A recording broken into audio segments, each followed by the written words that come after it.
Hello guys, അപ്പോൾ നമ്മൾ മൂന്നരിമുള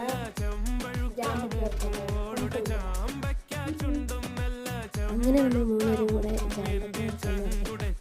ജാമ്പത്തിൻ്റെ കുറച്ച് അടുത്ത് തന്നെ കാണുന്ന ജാമ്പത്ത് മുഴുവൻ നമുക്ക് പറ്റുന്നത്. അതായിരുന്നു നമ്മൾ ലക്ഷ്യം.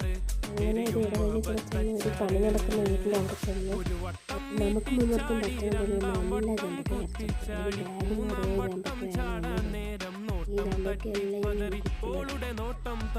കുറേ ജാമ്പത്ത് ഈ ജാമ്പത്ത് എല്ലാം ജാമ്പത്തെല്ലാം പറിച്ച് കൊതുകടിയൊക്കെ കൊണ്ട്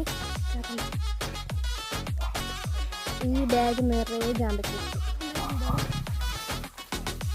നമുക്ക് പോയിട്ട് നമുക്ക് കാണിക്കാം എത്രയാണ് നമ്മൾ എടുത്തതെന്നുള്ളത്. ഇങ്ങോട്ട് കാണിക്കാം. ബൈ. അങ്ങനെ വെച്ച് നമുക്ക് ആകെ ഒരു ബേസ് നിറയെ ജാമ്പത്തി. അപ്പോൾ ശരി, നമ്മൾ വീഡിയോ ഇഷ്ടപ്പെട്ടെങ്കിൽ ലൈക്ക് ചെയ്യാനും ഷെയർ ചെയ്യാനും മറക്കല്ലേ.